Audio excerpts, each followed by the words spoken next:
Peuple de Dieu, je pense que nous sommes dans une saison très charnière dans l'histoire des cieux et de la terre, dans l'histoire des cieux et de la terre. Lorsque le pasteur Moses m'a demandé il y a environ 3 semaines, « Apôtre, quel sera le titre ou le thème du dimanche ?» J'ai répondu, « Ce que j'entends l'Esprit de Dieu dire, c'est qu'à partir du mois de mars il dit, « Élevez les portes ». Habituellement, au mois de septembre, l'Esprit de Dieu me fait enseigner au sujet des portes et des portails dans le domaine spirituel. Il le fait depuis maintenant 3 ans, pour des raisons qui lui sont propres. Mais je crois véritablement que le mois de septembre est un mois où il y a un changement de garde dans le royaume de l'Esprit.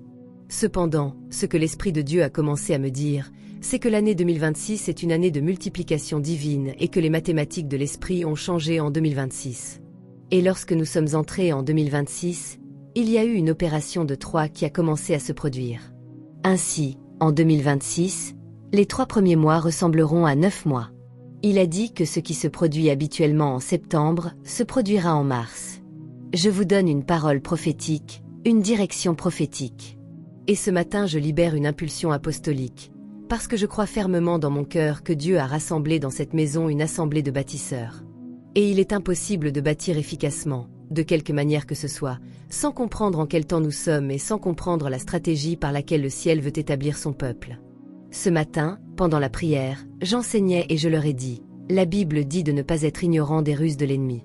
Cela signifie qu'il existe une école de l'esprit, et certaines personnes échouent à l'examen. L'un des programmes de cette école est de comprendre comment l'ennemi opère. On ne peut pas être un homme de gouvernement. On ne peut pas être un homme de stature sans comprendre comment votre ennemi prévoit de frapper. Sinon, vous êtes un homme insensé et tout ce que vous avez vous sera enlevé. Ainsi, l'une des choses importantes que chaque croyant doit comprendre est la manière dont l'ennemi opère. Il ne suffit pas de comprendre ce que Dieu vous a donné. Il ne suffit pas de comprendre ce que le royaume des cieux attend de vous. Il est aussi important de savoir ce que l'ennemi veut faire contre vous. Je dis cela parce que le Seigneur m'a dit que 2026 est une année de 3 et une année de multiplication. Et il a commencé à me dire qu'avec cela vient une grâce pour multiplier. Il a dit que ceux qui le suivront correctement réaliseront qu'il existe une grâce pour accélérer, et que les choses qui auraient dû vous prendre 9 mois peuvent vous prendre 3 mois. Mais la seule manière d'accéder à une grâce qui est donnée pour une saison est de se tenir dans la soumission au donneur de la grâce, de rester sous votre position vis-à-vis du Dieu qui a tous les éléments de la création sous son autorité. Si vous vous placez sous Dieu en 2026, les choses que vous accomplirez émerveilleront les hommes. Et lorsqu'ils tenteront de les calculer à l'échelle des capacités humaines, cela n'aura aucun sens, parce que c'est ce genre d'année. Maintenant, il m'a dit, à la lumière de cela, sachant très bien que l'ennemi a aussi la capacité de retracer les choses que Dieu a établies dans l'esprit, il faut comprendre que c'est aussi une année de guerre accélérée. Car l'ennemi comprend qu'une grâce a été donnée, et que ceux qui suivent Dieu de près la manifestent déjà. Il y a des personnes qui, durant ces 2 premiers mois, ont déjà gagné le genre d'argent qu'elles ont gagné pendant 9 mois l'année dernière, parce qu'elles fonctionnent avec la grâce de la saison. Restez avec moi. À cause de cela, ce que l'ennemi fait également, c'est intensifier la guerre afin de frustrer les personnes qui seraient naturellement capables de capitaliser sur la grâce de Dieu, afin de s'élever à un endroit où elles peuvent entrer dans un certain niveau d'autorité gouvernementale, de pouvoir et d'influence, pour commencer à positionner le royaume. Cela étant dit, l'Esprit de Dieu a commencé à me parler hier. En réalité, je parlais avec la révérende Anna dans mon lieu de prière cette nuit-là. Nous parlions et elle me demandait « Alors, que vois-tu pour le mois de mars ?» Et je lui disais « Anna, élevez les portes. » Parce que je crois qu'une partie de ce que l'Esprit de Dieu fait consiste à dire que les portes qu'il aurait ordonné d'ouvrir en grand en septembre, il les ouvre en réalité en mars. Et j'ai entendu l'Esprit de Dieu dire « Bonne année !» Et j'ai pensé en moi-même « Seigneur, mais nous sommes seulement en mars.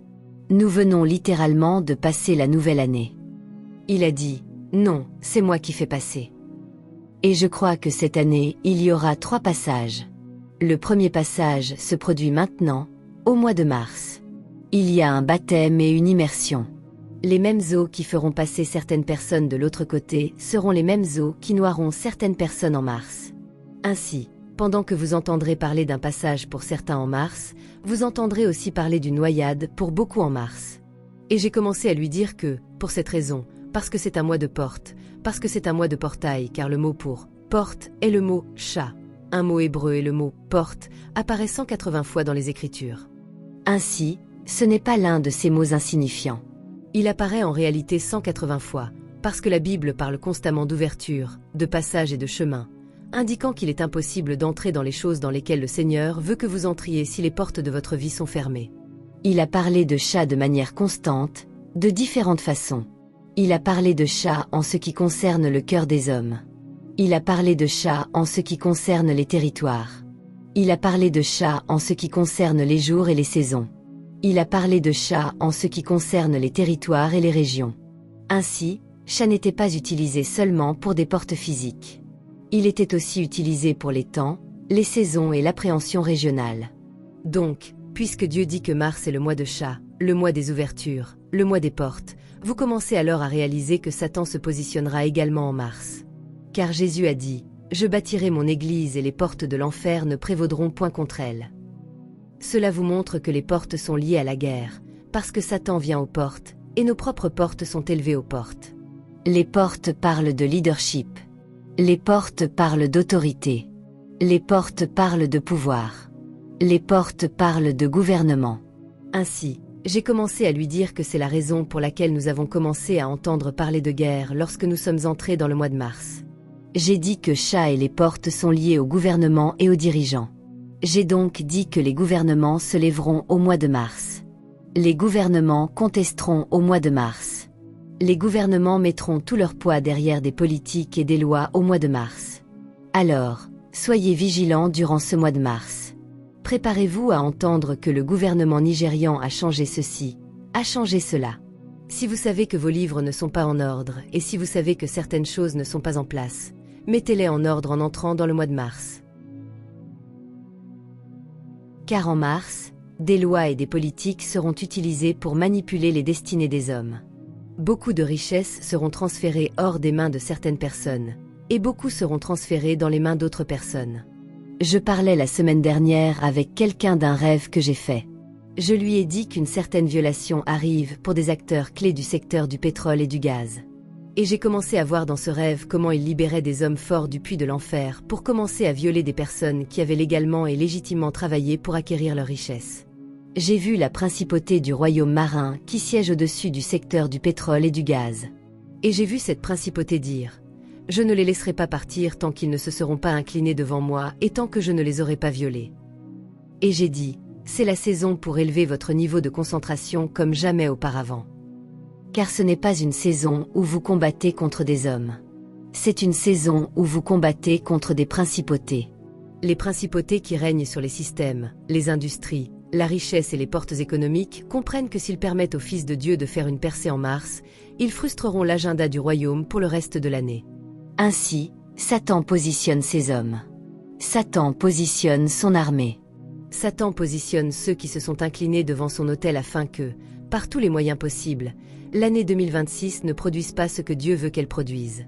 Mais nous ne sommes pas de ceux qui sont dominés par les stratagèmes de l'enfer. Nous avons commencé dans la prière, nous finirons dans la prière, et c'est ainsi que nous prendrons le dessus. Cela étant dit, j'ai donc dit que c'est un mois de guerre et un mois où les gouvernements lèveront la tête. À la lumière de cela, vous devriez vous attendre à ce que ce soit aussi le mois du lion de la tribu de Juda. J'ai dit cela parce qu'il est impossible qu'il y ait une guerre aux portes de Sion et que ce soit l'agneau qui vienne répondre. C'est le lion qui répondra. Et ce matin je me suis réveillée en voyant l'apôtre Tommy Arroy donner une parole prophétique. Il est bloqué aux Émirats Arabes Unis, et je regardais son direct. Il a repassé une prophétie qu'il avait apparemment donnée il y a 2 ans au sujet de l'Iran et de toutes ces choses. Il a dit, lorsque ces choses commenceront à se produire en Iran, l'Esprit de Dieu dit que le lion se lèvera. Puis il a montré comment Netanyahou a appelé l'opération qu'ils ont lancée hier contre l'Iran. Elle s'appelle « Le rugissement du lion ». Et seulement quelques heures avant cela, j'avais dit à Anna, « Le mois de mars est le mois où le lion rugira ». Je ne savais même pas que c'était le nom de l'opération. Maintenant, laissez-moi vous dire pourquoi cela est important. C'est important parce que c'est de cette manière que vous devez aborder cette année. Laissez-moi vous dire quelque chose au sujet du rugissement d'un lion. Si vous voyez un lion en position de repos, il est très facile de croire qu'il n'a pas de puissance. Si vous ne comprenez pas comment les choses fonctionnent, vous pourriez même aller le caresser, parce que tout ce que vous voyez est un gros animal couvert de fourrure. Mais si ce lion que vous voyez est en colère, ou si ce lion a faim, ou si vous vous approchez de lui d'une manière qui lui fait sentir que vous êtes une menace, vous êtes fini. En réalité, vous n'avez même pas besoin d'être une menace. Il suffit de vous approcher de son territoire. Mon point est le suivant.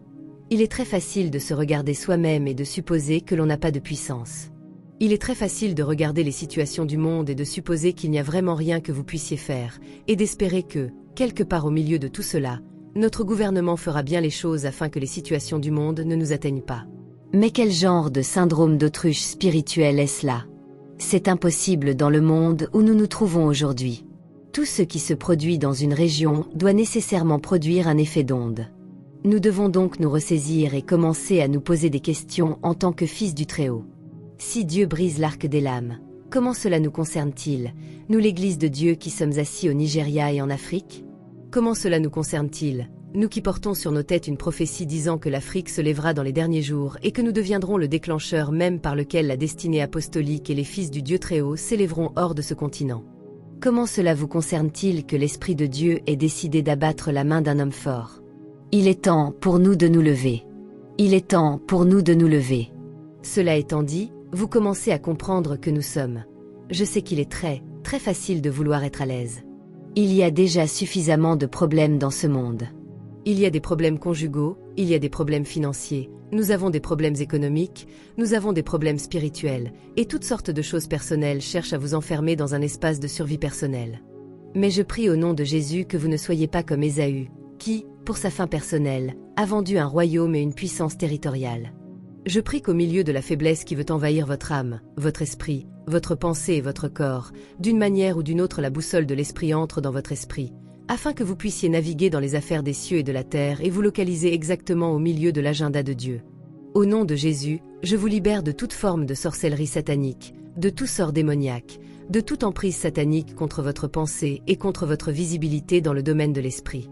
Je décrète et je déclare, au nom puissant de Jésus, que vos yeux s'ouvriront. Je prie que l'Esprit de Dieu mette en vous la capacité d'une imagination apostolique, afin que vous puissiez voir et comprendre les opérations dans le domaine de l'esprit. Je décrète et je déclare que ce qui vous arrive ne vous écrasera pas au point de vous empêcher de voir votre rôle dans la vie de vos frères. Je prie que le même Jésus qui a déclaré que nous sommes une seule Église, un seul corps, vous donne la révélation de la puissance de vos dons et de vos grâces en ce qui concerne l'unité du royaume, au nom puissant de Jésus. Que dans cette saison, vous qui étiez morts, vous vous leviez. Que dans cette saison, vous qui étiez des ossements desséchés, os contre os, la chair vienne sur vos os au nom de Jésus. Je prie que dans cette saison, vous qui étiez tourmentés dans votre esprit et à qui l'on disait que vous n'étiez rien, l'Esprit de Dieu vous donne la révélation du rôle clé que vous jouez dans le royaume de Dieu, au nom puissant de Jésus. Que quelqu'un dise « Je me lève. Je me lève. » Je veux que vous le déclariez avec conviction. Je me lève. Je me lève. Je me lève. Moi, au nom de Jésus. La Bible dit « Lève-toi et brille, car ta lumière est venue et la gloire de Dieu s'est levée sur toi. » Ésaïe 60 verset 1. Ainsi, Dieu a déjà fait sa part. Il a apporté la révélation. Il a apporté la lumière. Vous devez faire votre part en vous levant. Ce n'est pas Dieu qui vous portera, c'est vous qui vous porterez vous-même. Comprenez-vous ce que je dis? C'est vous qui vous rassemblerez. Vous ne vous sentez pas puissant tous les jours, mais vous ne pouvez pas vous permettre de perdre la révélation du fait que le lion est en vous. Vous ne vous sentez pas comme un guerrier tous les jours, mais vous ne pouvez pas vous permettre de perdre la force de conviction qui vous fait combattre vos batailles. Nous ne pouvons pas faire cela. Hier, j'ai vu sur les réseaux sociaux qu'une influenceuse a bu du poison devant des milliers de personnes. Maintenant, certains disent qu'elle est morte, d'autres disent qu'elle ne l'est pas. Je ne suis même pas sûre. Mais mon point est le suivant. Savez-vous quelle agression cela représente pour les sens? Savez-vous quelle agression cela représente pour toute une génération? Savez-vous quel type de sorcellerie satanique cela peut potentiellement ouvrir comme porte dans le domaine de l'esprit? Alors, pendant que je regardais cela, j'ai commencé à rejeter cette chose. J'ai dit, j'annule cela sur cette génération au nom puissant de Jésus. J'ai dit, ce qui a commencé avec cette personne s'arrête avec cette personne. Cela ne deviendra pas une tendance. Cela ne deviendra pas quelque chose que nos enfants feront, au nom puissant de Jésus. J'ai dit, j'aveugle leurs yeux à cela. J'aveugle leurs oreilles à cela. J'ai déclaré qu'ils ne comprendront pas ce qu'ils viennent de voir, au nom puissant de Jésus. Cette chose que Satan veut ouvrir est fermée par la puissance du Saint-Esprit. Nous la scellons par le sang de Jésus. Nous la renversons au nom puissant de Jésus. Cela ne deviendra pas une forteresse qui dominera notre génération. Au nom du Seigneur Jésus. Vous pouvez me regarder et dire, « Apôtre, n'as-tu pas de compassion ?» Écoutez, j'ai de la compassion, mais ma compassion n'est pas mal placée. Lorsqu'il s'agit de l'agenda du royaume, nous nous tenons entre deux royaumes. Rien.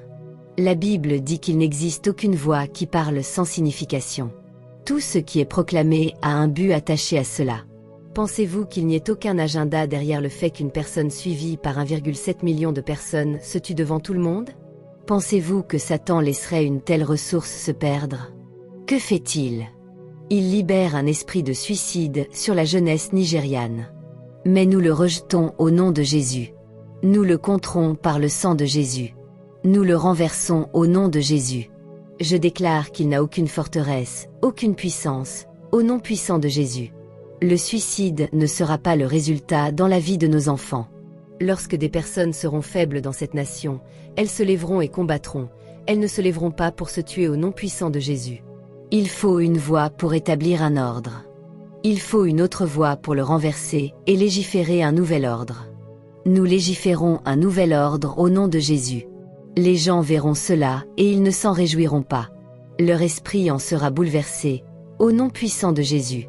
Amen. Amen. Je vous dis cela parce que nous combattons des ennemis que nos pères ne connaissaient pas. Le chemin par lequel nous passons aujourd'hui est un chemin que nous n'avons jamais emprunté auparavant. Ainsi, lorsque je vous parle des portes, vous devez voir cela comme une stratégie globale de l'enfer. Alors que les nations sont en agitation, quelle devrait être votre position? Premièrement, souvenez-vous que vous combattez une bataille qui vous précède. Vous savez, récemment je parlais à un groupe de personnes et je leur ai dit, si votre évangile est limité à la terre, alors vous avez un évangile du déluge. Si la manière dont vous voyez Jésus est limitée seulement à l'espace de cette terre, votre évangile est terminé.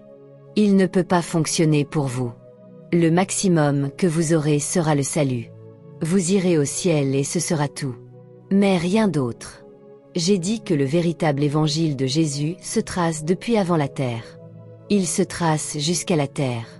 Et il se trace après cette terre. La seule manière d'avoir une compréhension complète du royaume de Dieu est de voir le royaume de Dieu avant que le temps ne commence, de le voir dans le temps, et de le voir dans l'éternité. C'est la seule manière pour que cela ait du sens. Comment expliquez-vous Lucifer? Étions-nous là lorsque Dieu l'a créé? Lorsque Dieu le décrivait dans Ézéchiel, parlant de lui, de ses instruments, de sa splendeur et de toutes ces choses? Nous savons qu'ils nous ont créés bien avant nous. Comment pouvons-nous comprendre ce qui s'est passé alors que nous n'étions même pas encore nés? Comprenez-vous ce que je veux dire? Cela ne fera jamais sens pour vous. Vous ne connaîtrez jamais la qualité d'un esprit humain si vous ne comprenez pas que la chose même qui a initié votre manifestation précède la terre. Ainsi, je ne me tiens pas sur cette chair comme une femme définie par les tendances, par les temps et par les saisons de ce monde. Je me tiens ici comme un esprit ancien. Je me tiens ici comme quelqu'un qui, même si je n'étais pas physiquement présent, possède la révélation des temps d'avant maintenant. Vous comprenez donc que nous nous tenons entre deux royaumes. L'un de ces royaumes a commencé à la suite d'une rébellion. Et ce fut l'une des premières portes que nous voyons dans les Écritures, la porte de la rébellion. Elle a été ouverte par Lucifer. Mais vous voyez, comment a-t-elle été ouverte par Lucifer? Vous devez retourner dans les Écritures. La Bible dit à son sujet, « Tu étais beau, tu étais parfait au jour où tu fus créé. Tous les instruments étaient en toi. Tu marchais sur les pierres de feu de Dieu, dans la présence d'Élohim, le Créateur très haut et l'Esprit qui donne la vie à toute chose. Tu pouvais demeurer dans sa présence sans être consumé par sa présence. Un tel être. Tu étais parfait dans tes voies, capable de naviguer dans le domaine de l'esprit et d'opérer dans les terrains spirituels. Mais quelque chose t'est arrivé. Il est écrit, par l'abondance de ton commerce, l'iniquité a été trouvée en toi. Ézéchiel 28 verset 15. Récemment, nous étions à l'école et nous parlions de la différence entre l'iniquité, la transgression et le péché. Péché, c'est faire quelque chose qui est en opposition à la volonté de Dieu et à la parole de Dieu. Vous péchez. Vous me mentez. Vous dites, apôtre, vous savez, vous n'êtes pas très belle ce matin. C'est un mensonge. C'est un péché. Vous comprenez? Parce que je sais très bien que ce n'est pas vrai. Comprenez-vous? Gloire à Dieu. Amen. Donc cela, c'est le péché. La transgression, maintenant, c'est lorsque vous vous révoltez pleinement contre Dieu. Vous avez décidé que cette mauvaise chose que vous faites, vous allez y vivre et y mourir. En réalité, vous avez créé une forme de gouvernance autour de ce péché afin de pouvoir le défendre. Comprenez-vous ce que je dis? Vous savez, certaines personnes disent des choses comme « Regarde maintenant, il est possible pour un homme de coucher avec une femme même s'il est marié. » Alors quoi? Est-ce que Dieu est un menteur? Ou est-ce que les choses qu'il a dites être possibles par son esprit sont impossibles? Ainsi, au moment où vous vous enfermez dans cette posture, vous êtes entré dans la transgression, une révolte totale.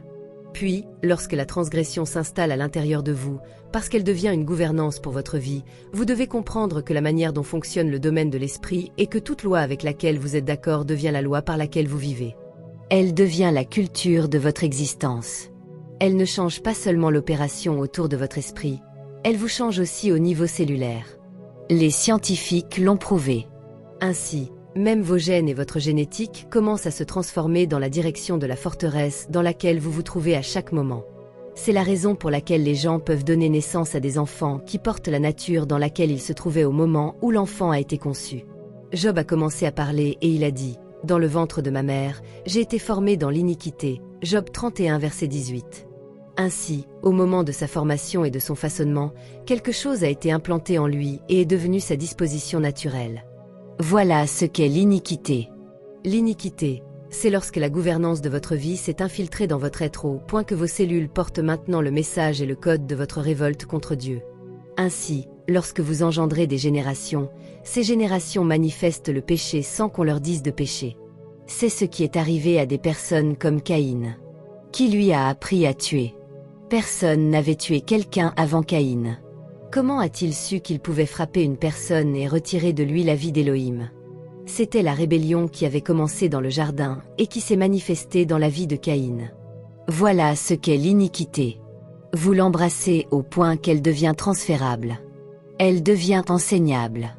Et elle peut devenir la nature d'un peuple dans une région. La Bible dit, par l'abondance de ton commerce, l'iniquité a été trouvée en toi. Ézéchiel 28 verset 16. Cela signifie que Lucifer s'est enfermé dans un système. Rappelez-vous la conversation qu'il avait. Il disait, « Je monterai sur la montagne de l'Éternel. Je m'assiérai sur elle. Je serai comme Dieu. » Il n'a pas dit qu'il deviendrait Dieu. Il a dit qu'il serait comme Dieu. Il savait qu'il n'y avait aucun moyen de détrôner Dieu de sa divinité. Mais ce qu'il voulait, c'était une gouvernance parallèle. Ce qu'il voulait, c'était un gouvernement parallèle. Ce qu'il voulait, c'était diviser le royaume. Et c'est exactement ce qu'il fait encore aujourd'hui. Vous devez comprendre que c'est la raison pour laquelle les mariages ne fonctionnent pas la plupart du temps, parce que Lucifer utilise toujours la même stratégie. Nous ne pouvons pas être un dans cette maison. Nous devons être divisés. Si je ne peux pas, quelqu'un me suit-il? Il est le prince de la division. Il est écrit, par l'abondance de ton commerce. Mais qu'échangeait-il? Du riz et des haricots? Qu'était-il en train de vendre? Vous êtes-vous déjà posé cette question? Avec qui commerçait-il? Et pourquoi leur commerce était-il viable dans le domaine de l'esprit? C'est pourquoi je dis aux gens, vous ne pouvez pas dire que vous avez de l'autorité, du pouvoir et de l'influence tant que vous n'avez pas quelque chose que les gens veulent recevoir de vous. Vous ne pouvez pas dire que vous avez déjà été tenté de vivre droit devant Dieu tant que vous n'avez pas de valeur.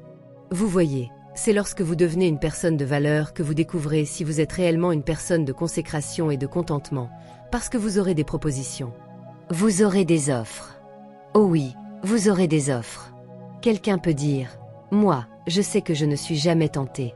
Je ne suis pas tenté par les hommes. Ils peuvent bien s'habiller, ils peuvent être beaux. Mais si vous devenez vraiment attirante, revenez et voyons si vous n'êtes pas tenté par les hommes. Est-ce que cela fait 3 jours que vous ne vous êtes pas lavé? Est-ce que cette perruque que vous portez semble dater de l'Antiquité jusqu'à aujourd'hui, comme si Jésus lui-même vous l'avait laissée? Vous ne vous coiffez pas, et vous dites, ce n'est pas mon combat. Bien sûr que ce n'est pas votre combat. Vous n'avez pas d'argent. Vous dites des choses comme, oh, vous savez, Toutes ces filles de Lagos ne me tentent pas.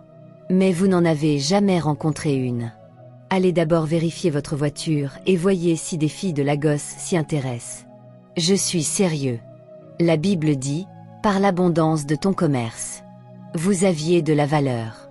Et que faisait Lucifer? Restez avec moi, parce que vous devez comprendre pourquoi l'enfer vous déteste et pourquoi Dieu investit en vous. Certains d'entre vous sont des millionnaires et des milliardaires. Vous ne comprenez même pas pourquoi l'argent vous vient. Et vous devez comprendre pourquoi Satan ne veut pas vous laisser saisir cette porte de l'économie. Il sait que si vous comprenez cela, vous le vaincrez complètement. Que faisait-il donc? Même dans les temps anciens, il essayait de mettre en place un gouvernement parallèle. Il faisait du commerce avec la valeur de l'essence même des choses afin de créer des systèmes par lesquels il pourrait alimenter une structure capable de susciter une révolution. Dieu regarda cela et dit, « Maintenant regarde ce qui est à l'intérieur de toi. Tu as maintenant une nature orgueilleuse. Tu as maintenant une nature qui pense ne plus avoir besoin de Dieu. Tu as découvert que tu peux vivre et exister sans lui. Tout ce que tu as à faire est d'échanger ceci contre cela. Tu n'as pas besoin de faire fonctionner ton mariage. Après tout, si tu as un petit ami caché dans un coin, personne ne le saura. Tu trouves simplement une manière de te rendre heureuse et paisible. Il suffit de rejoindre le groupe d'accueil à l'église et de pleurer pendant l'adoration, et personne ne découvrira rien. Après tout, tu n'es pas obligé d'utiliser tes finances pour les affaires du royaume. L'endroit où le pasteur Mo prêche pourrait être plein à craquer, les gens pourraient même devoir se tenir jusqu'au plafond, mais cela ne te concerne pas. Après tout, ce n'est pas toi qui as appelé les gens à venir à l'église. Tu n'as pas besoin de donner ton argent pour acheter un terrain ou trouver un nouvel endroit. Tu peux simplement faire semblant de ne pas savoir. Puis, chaque mois, tu donnes 200 000 de dîmes pour que les choses ne deviennent pas trop difficiles pour lui. Amen. Tu peux simplement faire semblant, parce que tu as trouvé un moyen de contourner les choses. Que je ne trouve jamais un moyen de contourner l'obéissance. Que je ne trouve jamais un moyen de contourner le système gouvernemental de Dieu pour créer un système parallèle. Que je ne trouve jamais un moyen de contourner le mensonge, la honte et le péché. Que je ne trouve jamais un moyen de contourner la corruption, au nom de Jésus. C'est exactement ce que Lucifer faisait. Mais il n'a pas réussi. Vous voyez, l'iniquité est une maladie contagieuse. C'est une maladie spirituelle contagieuse. Tout ce qu'il faut, c'est qu'un homme, au milieu de son iniquité, réussisse et semble prospérer.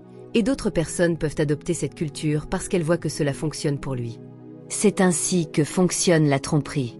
Une tromperie ne peut pas prospérer si elle n'a pas des bénéfices attachés à elle. Satan n'a pas dit « mange ce fruit et tu mourras ». Et Ève aurait répondu « oui, je veux mourir », et elle l'aurait mangé. Non. Une tromperie doit vous offrir un bénéfice. Elle doit raisonner avec vous pour vous faire croire que ce n'est pas une si mauvaise idée. C'est ainsi que les gens tombent dans le péché. Lucifer a réussi à corrompre certains anges, qui sont aujourd'hui les principautés et les puissances.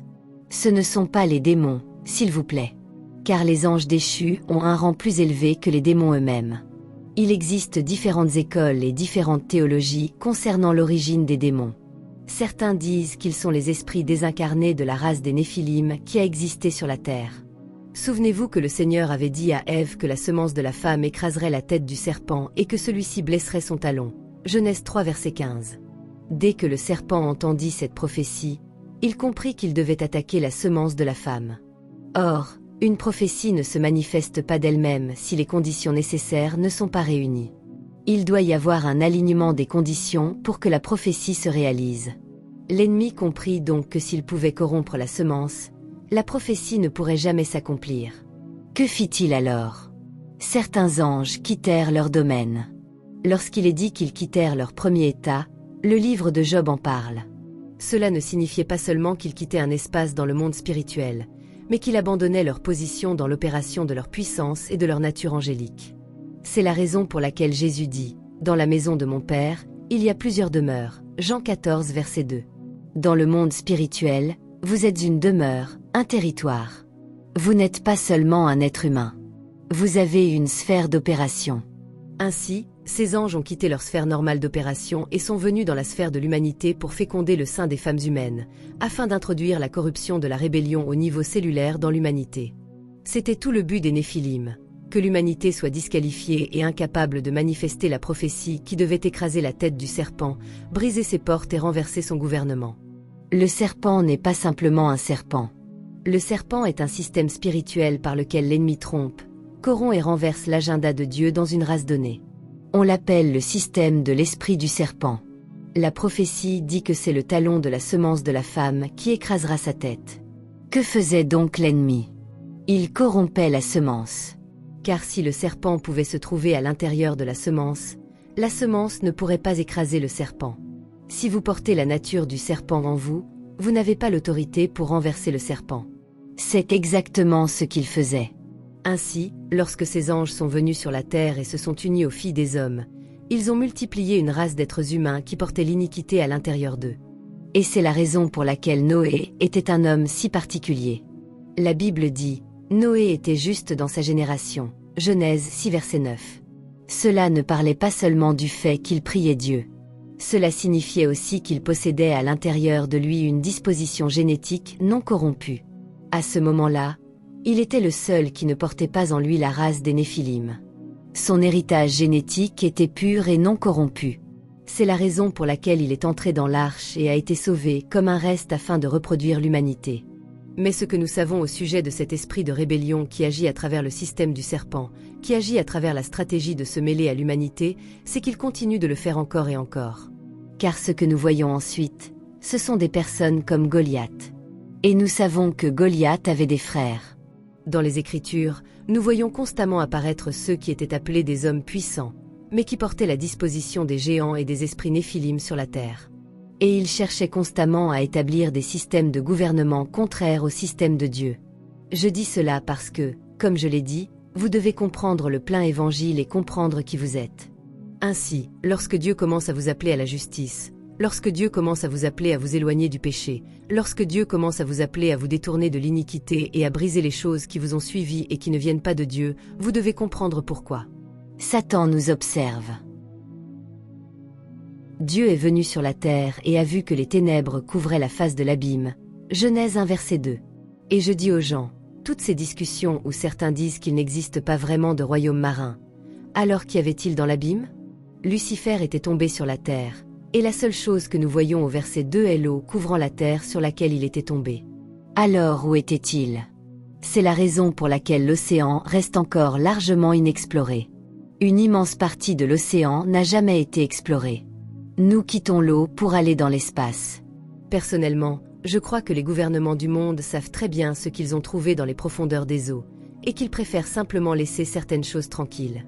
Il y a des réalités spirituelles dont nous ne devrions même plus débattre à un certain niveau d'éveil spirituel. Certaines personnes se demandent encore si le royaume marin est réel. Mais de quoi parle-t-on? Allez demander à votre grand-mère qui adorait certaines divinités si ces choses sont réelles.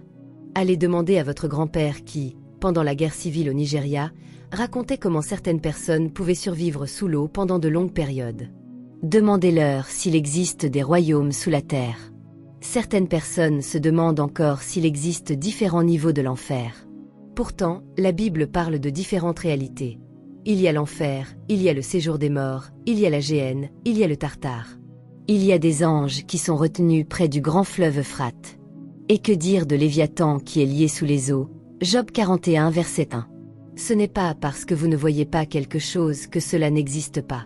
Chaque région entourée par les eaux traite naturellement avec l'opération du domaine marin. C'est la raison pour laquelle votre vie de prière est si importante. Et la particularité du système marin est qu'il est marqué par la séduction, la tromperie et la divination. Dieu est venu et a vu tous ces royaumes de ténèbres présents sur la terre. Que fait-il alors? Il commence à appeler la lumière hors des ténèbres. Il commence à recréer, puis il établit un gardien de porte sur tout cela. La manière dont nos corps ont été créés, esprit, âme et corps, reflète la structure même de Dieu. Dieu est esprit. Il est le Père, et il est aussi la parole et le Fils. La nature tripartite de Dieu est reflétée dans la nature tripartite de l'homme. Et cela a été fait afin qu'il puisse y avoir une correspondance parfaite, main à main, pied à pied, tête à tête, afin que Dieu puisse habiter pleinement en nous corporellement et se mouvoir à travers nous sur la terre. La structure de votre humanité est une architecture divine qui vous donne le droit d'entrer en relation avec les cieux et de manifester le gouvernement de Dieu sur la terre. C'est la raison pour laquelle vous devez continuellement protéger votre image et votre ressemblance, et combattre toute corruption qui cherche à les altérer. Pourquoi? Parce qu'une corruption de votre image et de votre ressemblance est une corruption de votre autorité sur la terre. Si Dieu ne peut pas reposer pleinement en vous, alors Dieu ne peut pas se manifester pleinement à travers vous. Satan l'a vu. Et Satan le sait. C'est pour cela que je dis aux gens, ne vous permettez jamais de vivre une forme de christianisme qui vous convainc qu'il est acceptable d'être spirituellement vivant dans un domaine et brisé dans un autre. Ce type de christianisme ne vous permet pas de canaliser toute la puissance de Dieu ni d'exercer pleinement la capacité de juger la désobéissance sur la terre. Souvenez-vous, vous avez été envoyé ici, placé ici pour juger un esprit rebelle et ceux qui marchent avec lui. C'est pour cela que vous avez été positionné ici. Et votre capacité à être pleinement un avec le Dieu de jugement est ce qui vous donne l'autorité sur la terre. Quelqu'un m'a dit, « Apôtre, lorsque vous voyagez dans tous ces endroits, n'avez-vous pas peur ?» J'ai répondu, « La peur est une possibilité, mais je ne peux pas me la permettre. » Car même si vous rassemblez tous mes frères et sœurs dans le Seigneur et que vous ajoutez 100 guerriers de prière avec eux, dormiront-ils avec moi dans la chambre la nuit lorsque je suis dans certains endroits comme au Congo? Non, ils ne seront pas là. Seront-ils là pour m'aider dans un rêve ou une vision si Satan vient m'attaquer? Il y a des gens qui meurent à cause d'attaques dans leurs rêves. Ils sont frappés d'abord dans le domaine spirituel, et leur corps ne revient jamais à la vie. Ils ne seront pas là. Ainsi, que ce soit dans le corps, dans l'esprit ou dans l'âme, je ne dois jamais accepter la menace de l'enfer. Je dois croire que le Dieu éternel qui m'a envoyé m'a donné autorité sur les religions, sur les territoires et sur les esprits. Ce n'est pas une autorité que j'ai obtenue par mes propres efforts, c'est une autorité qui m'a été accordée. Et la manière dont je garde cette autorité est de préserver les frontières de ma consécration afin que Dieu puisse continuellement demeurer en moi. Pourquoi? Parce que je ne suis pas seulement quelqu'un qui traverse des portes. Je suis moi-même une porte. Et si je ne peux pas garder les territoires de mon propre être, je n'ai pas l'autorité pour dire « Élevez vos têtes ». Je dois donc garder ma propre porte en premier. Il est écrit, celui qui a les mains innocentes et le cœur pur, qui n'élève pas son âme vers le mensonge et ne jure pas pour tromper. Psaume 24, verset 4. Cela signifie que votre capacité à marcher dans la puissance à tout moment dépend de votre capacité à garder la porte de vos mains. Votre travail, vos relations avec les gens, vos affaires, vos collaborations. Comment travaillez-vous avec les autres? Comment traitez-vous les gens? Certains ici, si vous appreniez aujourd'hui que certaines organisations vont examiner vos activités, vous trembleriez, parce que vous savez que vos mains ne sont pas pures. Des mains innocentes. Et aussi un cœur pur. Votre cœur doit être continuellement purifié par la parole de Dieu. La pureté de votre cœur n'est pas déterminée par votre propre opinion de vous-même. Elle est déterminée par la parole de Dieu et par votre alignement avec les Écritures. J'entends parfois des gens dire, « Tu sais, je suis une bonne personne. » Qui t'a dit que tu es bon? Jésus a dit, « Personne n'est bon, si ce n'est Dieu seul. » Marc 10, verset 18. Cela signifie que votre capacité à être une bonne personne vient du fait que vous êtes une personne de Dieu. Vous êtes une personne de Dieu. Un cœur pur concerne l'endroit de votre esprit, de votre volonté et de vos émotions. Vos émotions, vous devez les garder. Vous devez les protéger. Il est écrit, « Qui n'élève pas son âme vers une idole. » Vous n'adorez rien. Rien. Il n'existe rien que vous ne puissiez abandonner. Vous voyez, chaque fois que Dieu conclut une alliance avec un homme qu'il veut utiliser pour établir son ordre pour l'éternité, il le mettra toujours à l'épreuve. Il dit à Abraham, « Je ferai alliance avec toi, et toutes les nations de la terre seront bénies à travers toi. » Genèse 12, verset 3. C'est une parole immense. Mais que fait Dieu ensuite? Il lui donne Isaac, puis il lui dit, « Donne-moi Isaac. » Tue-le. Je veux voir. Abraham aurait pu dire, « Mais Dieu, tu as promis. » Tu as dit. Mais Dieu dit, « Tue-le. » Pourtant Isaac était la promesse manifestée. Mais Dieu dit encore, « Tue-le. » N'est-ce pas étonnant? Dieu vous promet quelque chose, vous donne la foi pour cette chose, vous révèle comment la cultiver, cette chose commence à prospérer. Et juste au moment où elle commence à grandir, Dieu dit, « Sacrifie-la. » Pourquoi? Parce que pour Dieu, cette chose, il aurait pu la créer en un instant. Ce qu'il cherchait réellement, c'était votre cœur. Et il veut que vous compreniez qu'il n'est pas seulement le Dieu d'Abraham. Lorsqu'il bâtit avec Abraham, il pense déjà à Isaac, il pense à Jacob, il pense aux tribus d'Israël, il pense à toute la terre et il pense à Jésus. C'est pourquoi il doit toujours tester ceci. Allez-vous vous arrêter à Isaac, ou avez-vous la capacité de multiplier l'alliance de Dieu à travers les générations? Ainsi, Dieu vient pour Isaac afin de révéler votre cœur. Et votre capacité à dire « L'Éternel donne et l'Éternel reprend ». Job 1 verset 21. Sa promesse s'accomplira d'une manière ou d'une autre. Isaac n'est pas la promesse. Dieu est la promesse. Ainsi, s'il faut prendre Isaac, qu'il prenne tout. Tant que Dieu est en moi, je pourrai reproduire et multiplier l'alliance. Je vous dis cela à propos de l'ordre de votre esprit, parce que Dieu vous a placé sur la terre comme des gardiens de porte. Il a formé votre corps avec l'argile de la terre et il a créé votre esprit avec la nature d'Élohim, afin que sur la terre vous puissiez gouverner, et que dans l'esprit vous puissiez entrer et négocier dans les tribunaux spirituels, et sur la terre légiférer pour vous-même et pour les générations. Nous devons revenir à cet endroit où nous comprenons que nous sommes des portes. Où vous comprenez que votre vie sur la terre n'est pas destinée simplement à survivre sur la terre. Un jour, nous mourrons tous, ou bien nous serons enlevés. Il n'y a pas de troisième option. Personne ne vivra ici éternellement. C'est une réalité qui devrait être présente dans votre esprit chaque jour.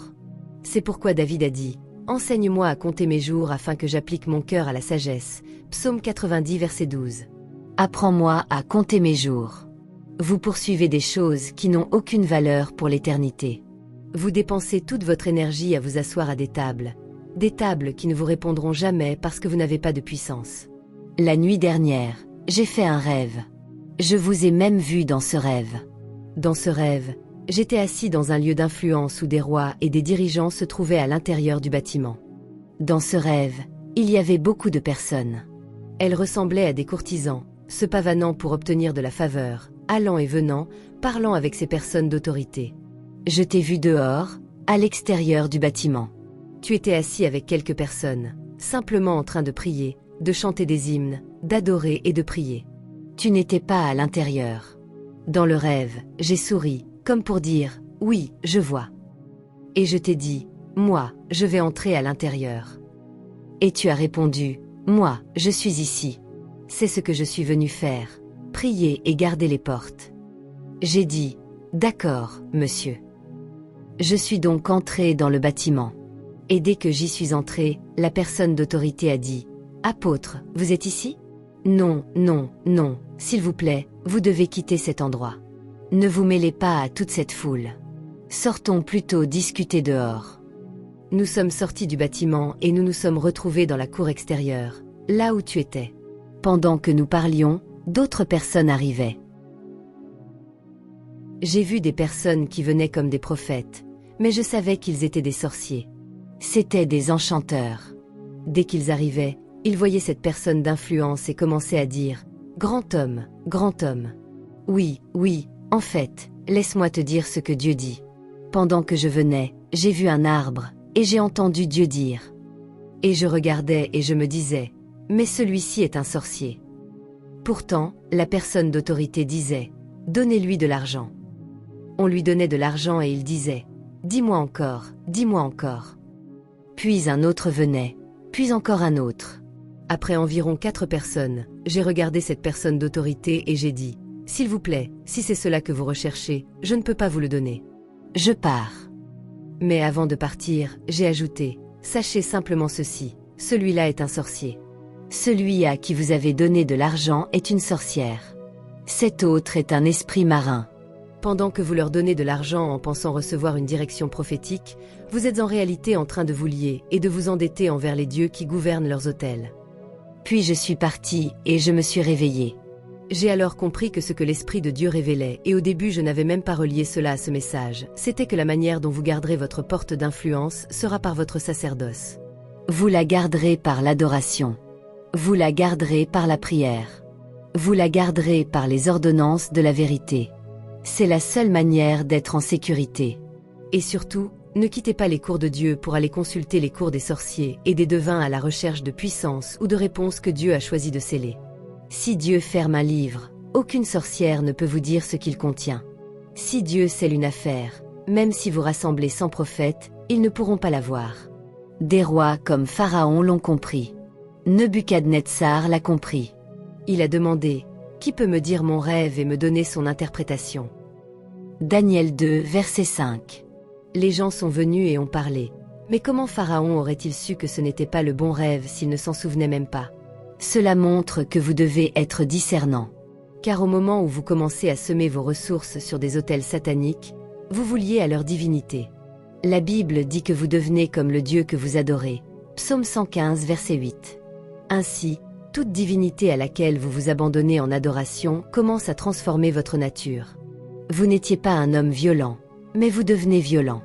Vous n'étiez pas une femme de fornication, mais vos yeux commencent à regarder partout comme une lampe torche. Vous n'étiez pas une personne avare, mais maintenant vous calculez chaque pièce. Pourquoi? Parce que vous avez commencé à vous engager spirituellement dans un domaine où Dieu ne vous a pas envoyé. Vous devez garder vos portes. Je dis cela en relation avec le mois de mars. Vous avez jeûné en janvier et en février, et vous vous dites maintenant, allons, asseyons-nous et reposons-nous un peu en mars. Mais la nourriture ne vous tuera pas, au nom de Jésus. La nourriture ne vous tuera pas, au nom de Jésus. Ésaü a presque perdu sa destinée à cause de la nourriture. Daniel et ses amis ont dû refuser la nourriture du roi pour garder leur consécration. Daniel 1, verset 8. Il faut savoir se retenir. Le mois de mars n'est pas un mois pour reculer. Le mois de mars est un mois pour avancer. Ajoutez du feu. Dieu m'a dit, si vous gardez la porte du mois de mars, vous posséderez l'année 2026. Gardez la porte de mars. Celui qui a les mains innocentes et le cœur pur, qui n'élève pas son âme vers une idole et ne jure pas pour tromper. Psaume 24, verset 4. Voilà la génération de ceux qui cherchent la face de Dieu. Alors, élevez vos têtes, ô portes.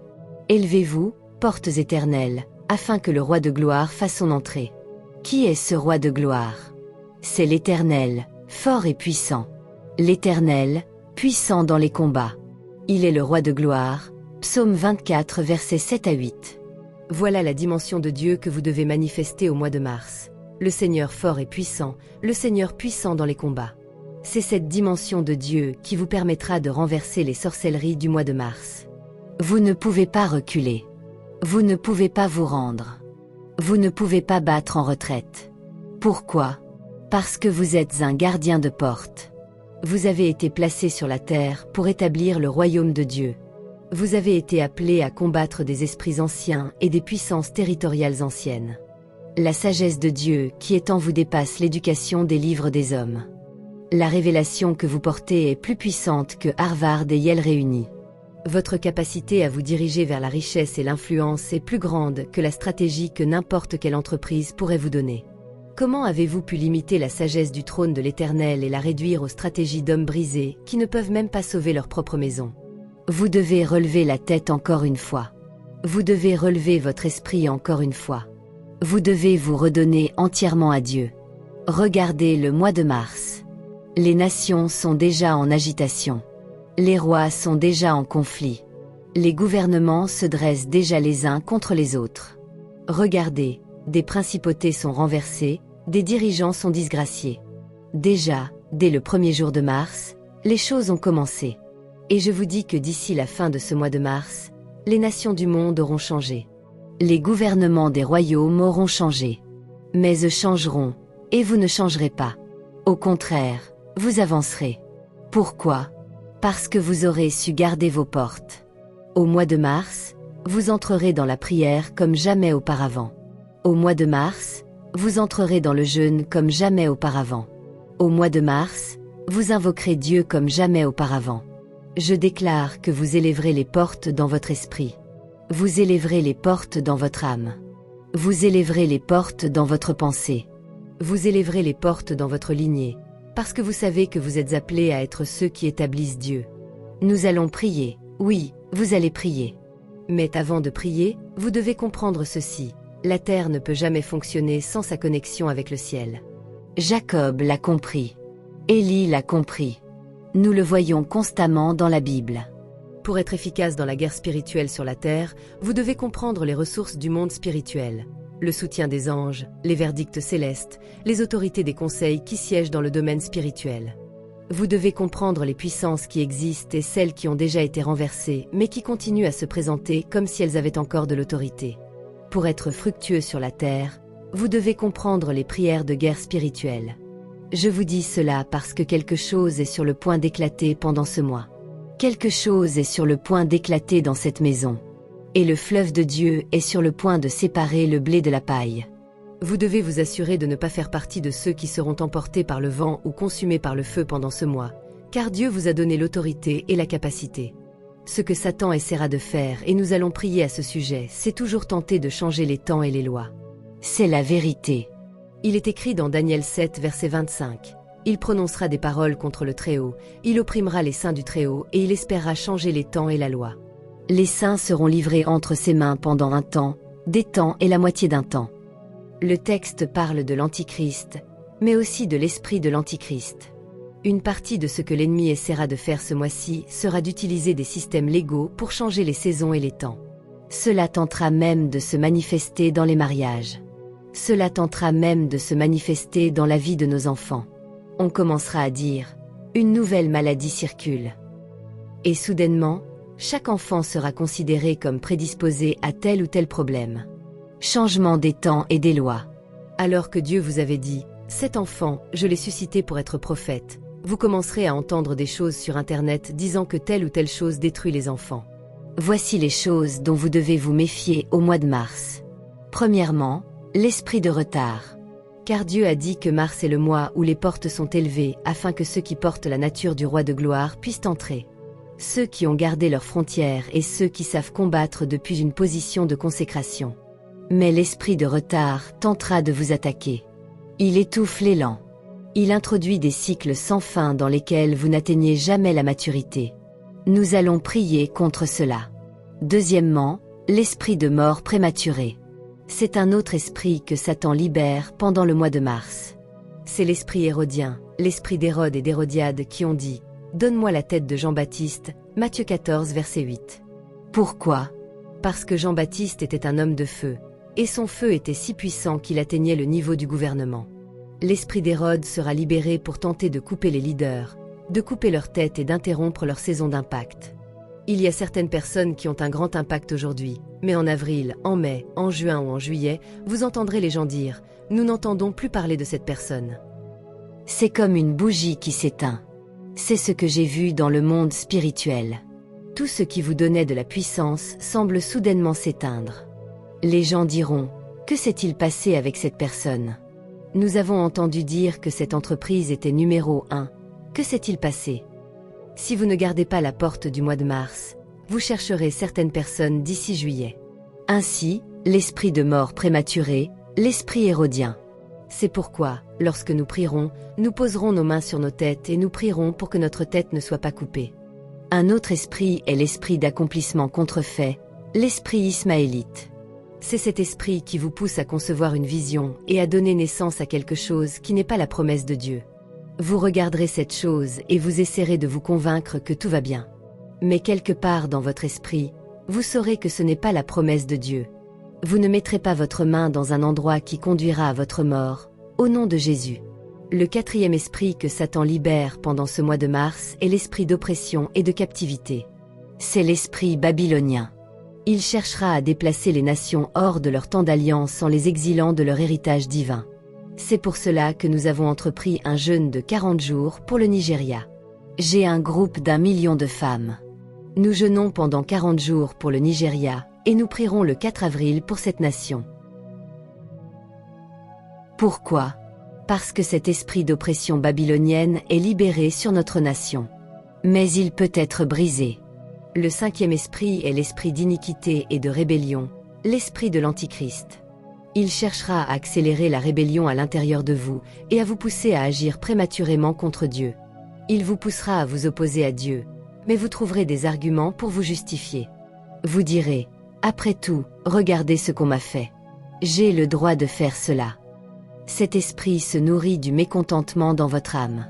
C'est ce qui l'amplifie pour vous briser. Mais nous allons prier. Levez-vous tous. Priez dans le Saint-Esprit. Priez dans le Saint-Esprit. Élevez votre voix. Aujourd'hui est un jour de libération d'autorité au nom de Jésus. Maintenant, pendant les 2 prochaines minutes, si vous savez qu'il existe dans votre vie un domaine où les limites de Dieu ont été violées, ou un domaine où Dieu vous dit depuis longtemps, « Donne-moi cela. Laisse cela. » Je veux que vous priez et que vous demandiez miséricorde à Dieu. Demandez pardon à Dieu. S'il y a une zone de rébellion dans votre vie, ce n'est pas le moment de regarder quelqu'un d'autre. Priez. Car si vous n'êtes pas prudent, les 2 prochains mois pourraient être des mois d'exposition pour vous. Commencez à prier. Seigneur, aie pitié de moi. Pardonne-moi, ô Dieu. Pardonne-moi, ô Dieu. La Bible dit, « Tu étais parfait dans toutes tes voies jusqu'au jour où l'iniquité fut trouvée en toi. » Ézéchiel 28 verset 15. L'iniquité peut devenir la chose même qui vous disqualifie aux portes. Lorsque vous vous tenez aux portes, les esprits observent. Ils examinent, ils scrutent, ils vérifient s'il y a en vous quelque chose qui ressemble au serpent. Seigneur, aie pitié. La Bible dit que Jabez pria et dit, « Oh, si tu voulais me bénir et étendre mes limites. » 1 Chronique 4 verset 10. C'est mon combat. C'est ma faiblesse. C'est la fragilité de ma chair. C'est l'endroit où je lutte avec toi, ô Dieu. Mais parce que je m'avance vers la bataille, je me prosterne à tes pieds, Seigneur Jésus. Père, notre Seigneur et notre Dieu, j'ouvre maintenant les portes des cours célestes. Aujourd'hui, nous ne prierons pas selon l'intelligence humaine. Chaque parole que nous prononcerons sera une législation dans le domaine de l'esprit, au nom puissant de Jésus. Nous plaidons le sang de Jésus sur toute violation que nous aurions apportée dans cette salle. Violation dans nos cœurs, dans nos âmes, dans nos esprits, dans nos corps. Seigneur, aie pitié de nous. Nous plaidons le sang de Jésus qui parle mieux que le sang d'Abel. Hébreux 12 verset 24. Qu'il nous couvre et nous lave ce matin, au nom de Jésus. Amen. Maintenant, commençons à prier. Je vous ai dit que l'ennemi libère souvent l'esprit de retard, l'esprit de python et de divination qui étouffe l'élan.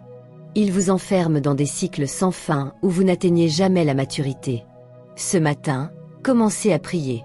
La Bible dit que l'enfant grandissait et se fortifiait en esprit. Luc 1 verset 80. Déclarez que selon la parole du Seigneur et selon les cycles de Dieu, lorsque Dieu plante quelque chose, cela doit croître. Lorsque Dieu donne la vie, cela doit augmenter. Tout ce qui vous a maintenu dans un cycle de stagnation doit se briser au nom de Jésus. Tout ce qui vous a retenu dans un cycle de stagnation, brise-toi au nom de Jésus. Tout ce qui vous a limité d'une manière ou d'une autre dans votre esprit, dans votre âme, dans votre corps, je commande que cela se brise au nom puissant de Jésus. Je déclare que ma vie ne se terminera pas dans la honte. Mon ministère ne se terminera pas dans la honte. Mon appel ne sera pas brisé au nom puissant de Jésus. Nous nous levons contre l'esprit de stagnation. Nous nous levons contre l'esprit de limitation au nom puissant de Jésus.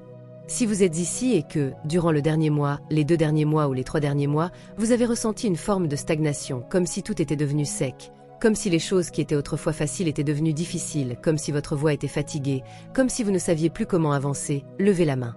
Père, au nom de Jésus, je viens contre cet esprit de python. Je viens contre cet esprit d'oppression et de divination. Je le brise maintenant. Oui, Seigneur, je le vois.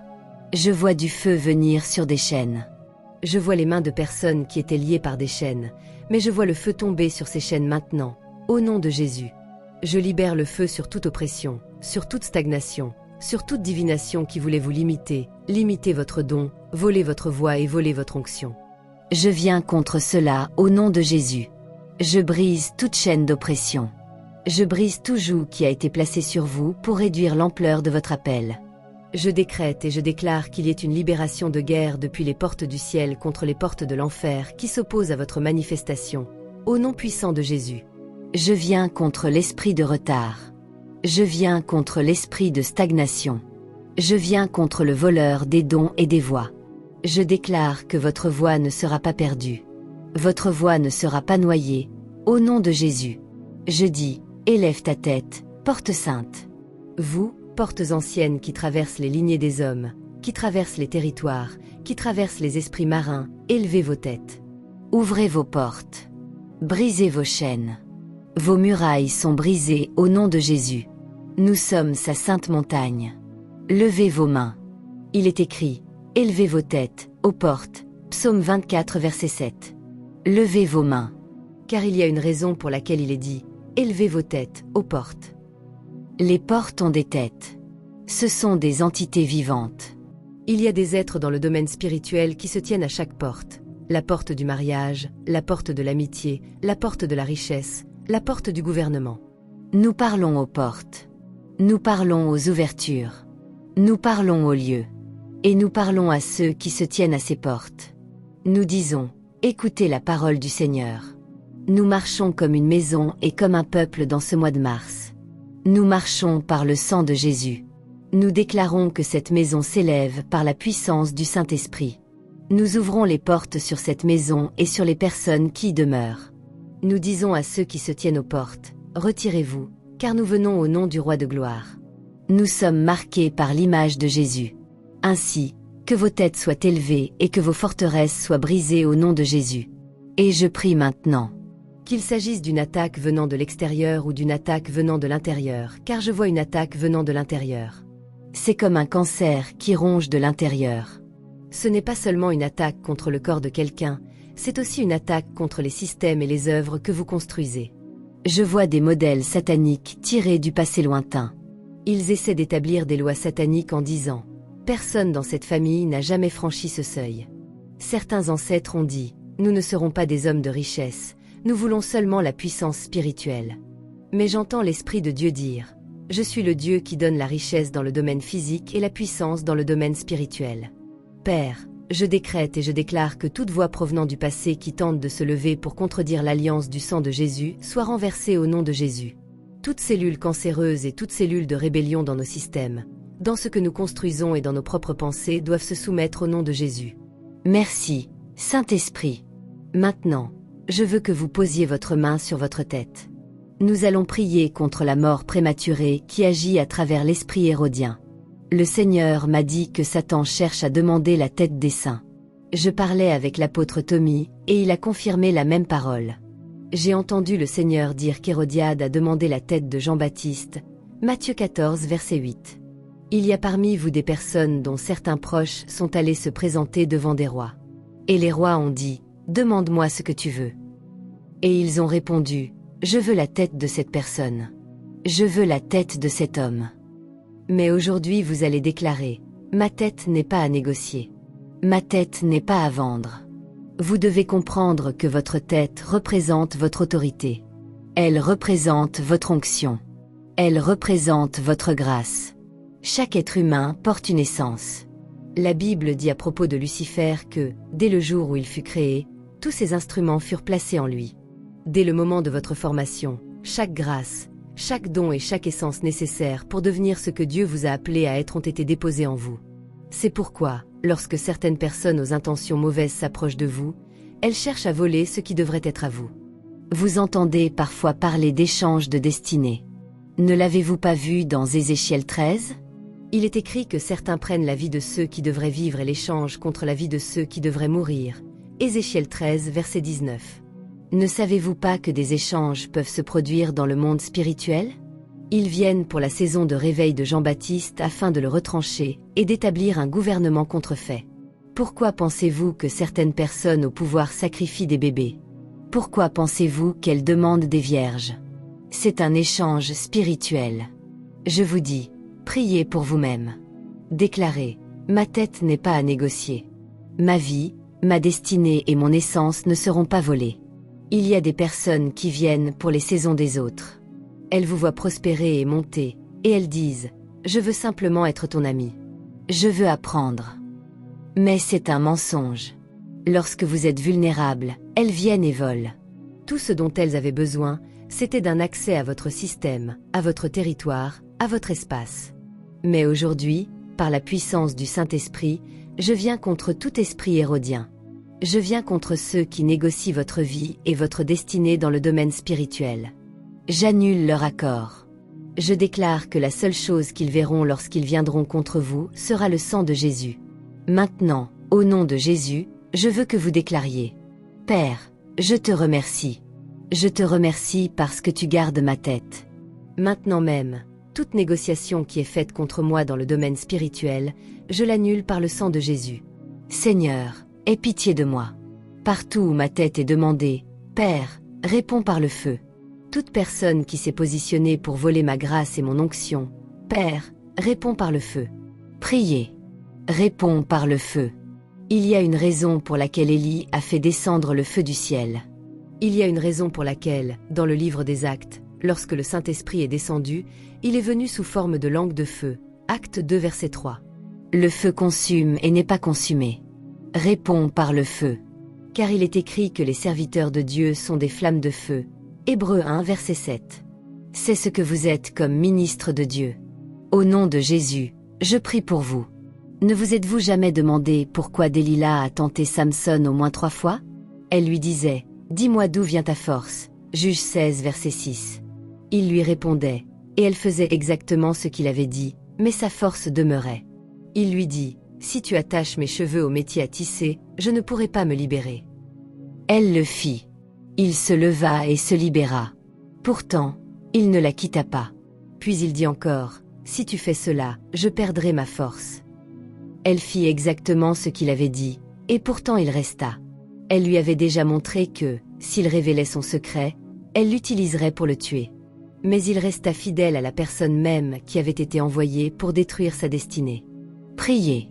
Seigneur, ne me rends pas confortable dans les lieux, avec les personnes et dans les systèmes que l'enfer a établis pour détruire ma destinée. Père, rends-moi inconfortable. Secoue-moi. Donne-moi une agitation intérieure contre tout ce qui a été établi pour me briser et me disperser. Aide-moi à voir les choses telles qu'elles sont. Toute cécité qui est venue par la séduction, arrache-la de mes yeux au nom de Jésus. Donne-moi la capacité de combattre ceux qui combattent contre moi. Seigneur, aie pitié de nous. Au mois de mars, nous ne produirons pas des accomplissements contrefaits.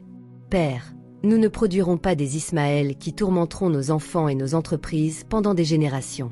Donne-nous la capacité de persévérer jusqu'à Isaac.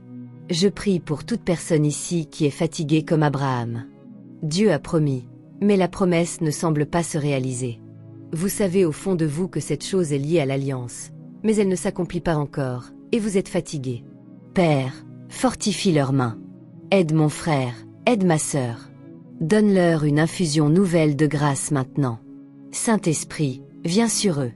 Donne-leur la capacité de combattre encore une fois, de se relever encore une fois, de rester debout et d'attendre au nom de Jésus.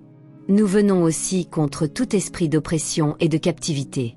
Nous brisons tout cycle et toute horloge satanique qui a été placée dans le monde spirituel. Je vois des horloges sataniques établies sur des cycles, sur des territoires, sur des individus, sur des lignées familiales, sur des systèmes économiques. Des horloges qui disent, après 70 ans, après 20 ans, après 15 ans, ceci arrivera. Père, au nom de Jésus, nous brisons toute horloge satanique et nous libérons l'horloge de l'esprit au nom puissant de Jésus. Nous décrétons que l'esprit d'iniquité qui vient contre cette génération ne dominera pas sur nous. Nos cœurs seront pleinement alignés avec ta volonté, et tu donneras à nos esprits la capacité d'attendre Dieu au nom de Jésus. Dans cette saison, nous ne serons pas de ceux qui sont détournés et trompés. Père, nous venons contre tout amant qui négocie dans les cours du pouvoir contre nous. Car nous sommes ceux que tu as suscités pour combattre l'ennemi. Nous sommes une génération gouvernementale et un peuple gouvernemental. Et c'est exactement ce que nous manifesterons durant ce mois de mars, au nom de Jésus. En tant qu'Église et en tant que peuple, nous déclarons qu'Ecclésia ils élève ses portes.